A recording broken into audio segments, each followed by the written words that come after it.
This is the Supermarine Walrus, a British seaplane designed in the 1930s. By this time, aviation was largely used at sea, and Great Britain continued an active search for possibilities of further application of aircraft aboard warships. Cruisers and battleships needed to look far over the horizon.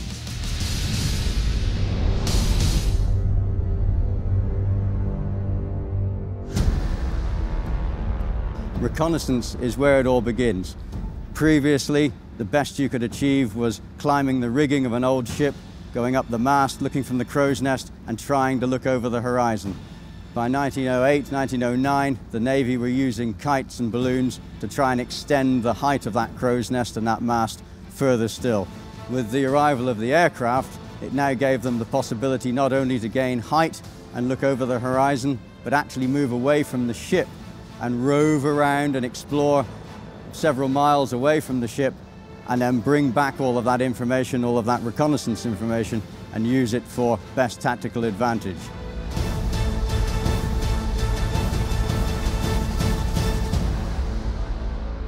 Even before World War I, the British Navy experimented with ground-based aircraft in order to accommodate them for use as shipborne aviation. Aircraft would take off from a basic takeoff platform installed atop the bow gun turret or forecastle. They managed to take off, but until a certain time, no one was able to land an aircraft on a moving ship. Squadron Commander Edwin Dunning achieved this in August 1917 with an experiment to see if he could land back onto HMS Furious whilst Furious was moving and underway at sea. To do this, he had to fly down the port side of the ship, past the superstructure, past the funnels, past all of the masting, and at the very last moment, maneuver his aircraft very dangerously in front of the island and tower and drop it onto the very short deck on the front of the ship. This was the very first time that an aircraft had actually landed on a ship moving at sea, and it's made an enormous step forward in the possibility of creating what would become the aircraft carrier. However, a maneuver like this was an exception. Only the best pilots were able to land their aircraft on a cruiser or battleship. For this reason, in the first 20 years of the 20th century, the role of naval aviation was fulfilled by seaplanes equipped with floats, allowing them to land on water. They were launched from specially equipped vessels. The seaplane lighter was another key part of carrier development. The seaplane lighter was a large steel hollow-hulled barge that was originally designed to tow flying boats many, many miles further than their flying range, and of course extend their flying distance. They could be towed behind a destroyer or a fast launch and deliver that flying boat anywhere that the Navy needed to operate it. The golden age of seaplanes happened between the two world wars. In general, aircraft completed missions related to reconnaissance or anti-submarine warfare. But soon it became obvious that they are ideally suited for search and rescue operations as well. Those tasks define the development of seaplanes. What is reconnaissance? It's when the aircraft should have a great range. There were no radios on board at that time. The engine became more powerful, floats were enlarged, and the overall quality as well. It's little known, but in the 1920s in Europe and North America, they organized very efficient and well-advertised competitions between seaplanes. They competed for speed, takeoff, etc. And the main sports aircraft there was a seaplane. In 2 decades, seaplanes evolved from a fragile flying apparatus to a reliable machine, able to withstand significant accelerations. The aircraft behind me first came into service in 1935. It was built initially to fulfill a requirement from the Australians, who wanted 12 aircraft to operate from various ships that they had. But it was designed by a chap called R.J. Mitchell, who worked for Supermarine. And R.J. Mitchell, as many of you will know, was the gentleman who designed the Spitfire. And one of the things that surprised both R.J. Mitchell was at the SBAC, that's Society of British Aerospace Companies Air Show, which then took place, I believe, in Hendon in the 1930s. The test pilot actually loot this aircraft, which surprised the designer, but it was able to withstand the pressures or the stresses and strains simply because it had been built so very strongly. Supermarine Walrus specifications. Length, 11.5 meters. Wingspan, almost 14 meters. Maximum takeoff weight, 3,651 kilograms. Engine, Bristol Pegasus 6, 680 horsepower. Maximum speed, 217 kilometers per hour at a height of 1,450 meters. Armament, 2 3x7.7mm Vickers or Lewis machine gun. Payload, 272 kilograms of bombs. Crew, 3 people. There was the pilot, who obviously sat in the pilot seat, the observer, the Navy's term for a navigator, and the telegraphist air gunner, who was usually the junior member of the crew.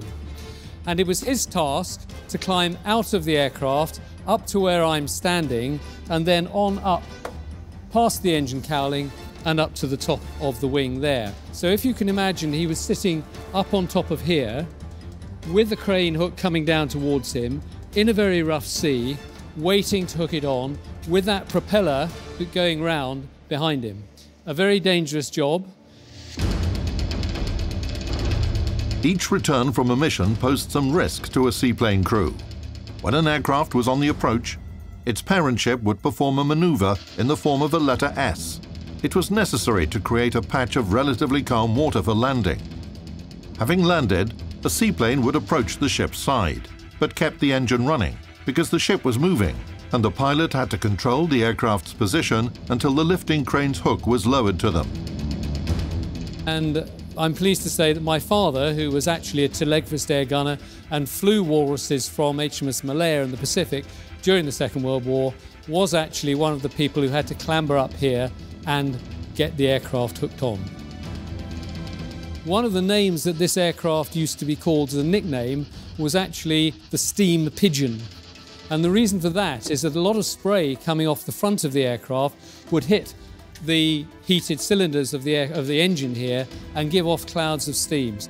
The Walrus had a characteristic trait.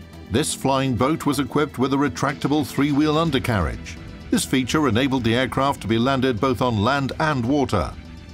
It was very dangerous to land it with the undercarriage down over the water because, as they found out when it was first attempted inadvertently, the aircraft actually ended up turning upside down, flipping over. But fortunately, since the aircraft was so strongly built, it actually survived.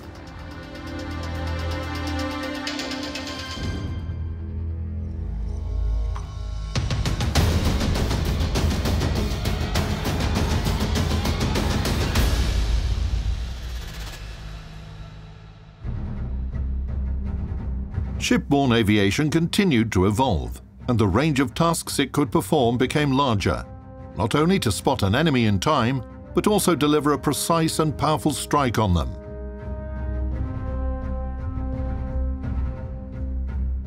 Fairey Aviation have been manufacturing aircraft for the Admiralty and for the Royal Navy from the end of World War I. Fairey developed its own aircraft as a self-financed project called the TSR-1 in the early 1930s. This developed into the TSR-2, which the Admiralty saw and liked and adopted and soon became known as the Swordfish.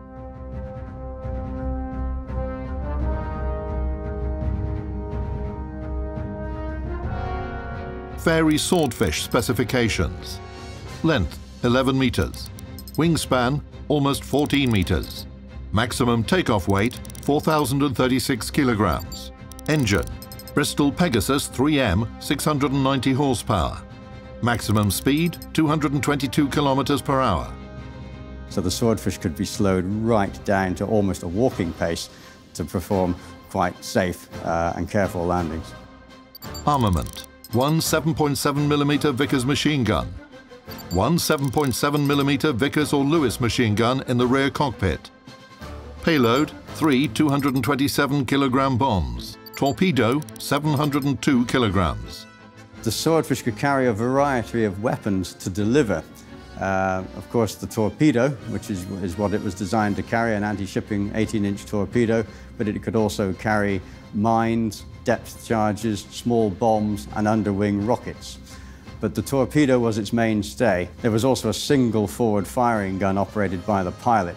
The TAG operated only a single Lewis K machine gun, so the Swordfish was very lightly armored for its own protection.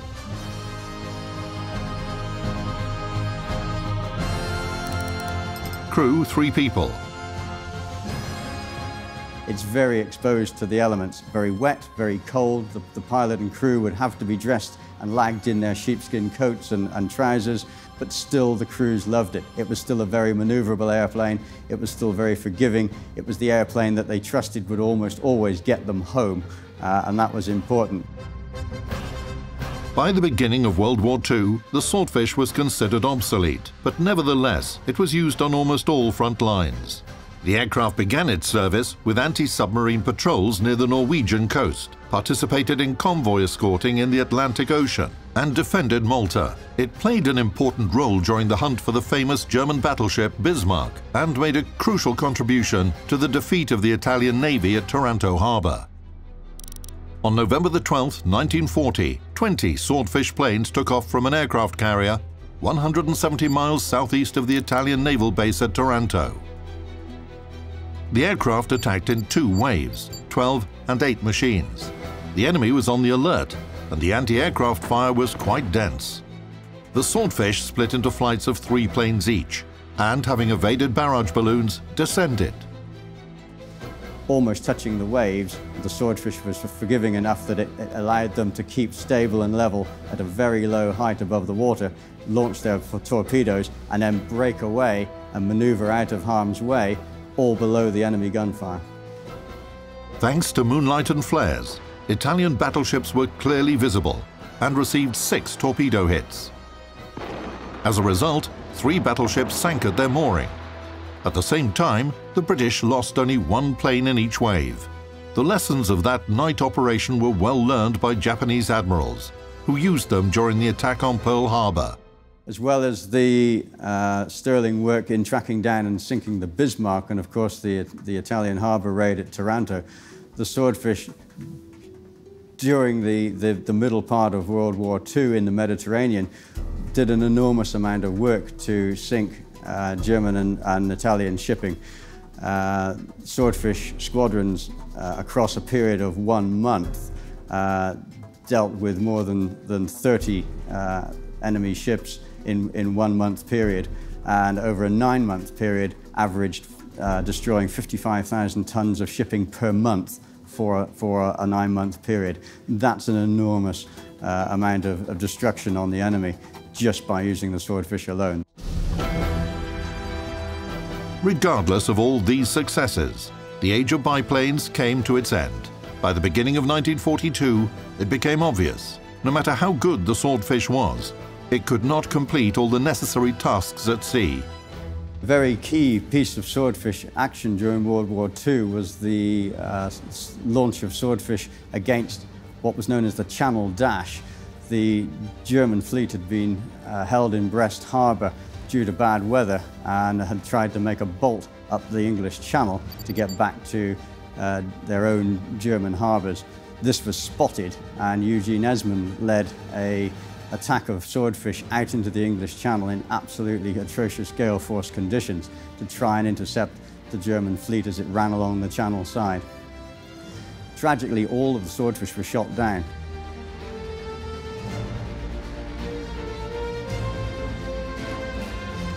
The reality of World War II required more modern machines to oppose the German Junkers and Messerschmitt.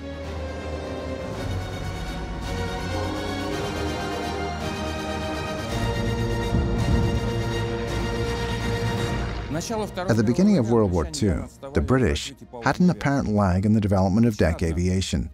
The reason for this was that the Admiralty underestimated the role of aircraft carriers. Accordingly, they did not allocate necessary funds, scientists, or resources to develop deck aviation. A little later, they created another aircraft, Barracuda. It was a British-built aircraft, and it had good characteristics in regard to takeoffs and landings from a ship's deck. The further development of aircraft was based on the designs created for the Air Force, the Royal Air Force. They just took prototypes of their own planes, modernized, upgraded, and rebuilt them to suit the needs of the Royal Navy. In other words, land-based aircraft appeared, and on their design, shipborne aircraft appeared to be used aboard classic carriers. It was not until after the war that the air arm of the Royal Navy received a new aircraft. When batch production of the Westland Wyvern began, it was able to play the role of both an attack and fighter plane. Specifications of the carrier-borne fighter Westland Wyvern S4.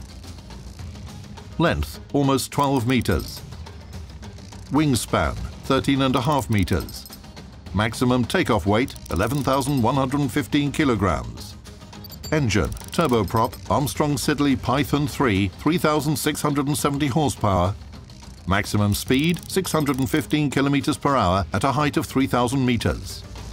Had power-folding wings, which, to make sure it fitted in the aircraft carrier, folded not once, but twice, because otherwise the tips would have hit the top of the aircraft carrier hangar. And it used the Ullmann flaps, which gave it a very good slow-speed landing capability, and also gave it some good combat turning radius. Armament. 4 20mm Hispano Mark V cannons, 2 in each outer wing. Payload up to 1,360 kilograms, including bombs, mines, rockets, depth charges, an 850-kilogram Mark 17 torpedo, or suspended fuel tanks. Crew 1 person. So it became the first naval airplane to have an ejection seat. So the pilot in emergency merely pulled a firing handle and he was powered out of the airplane on a Martin Baker ejection seat. So the first time the pilot has ever had to do that. The Wyvern was one of the fastest propeller-driven airplanes the Navy ever operated. Over 460 miles an hour.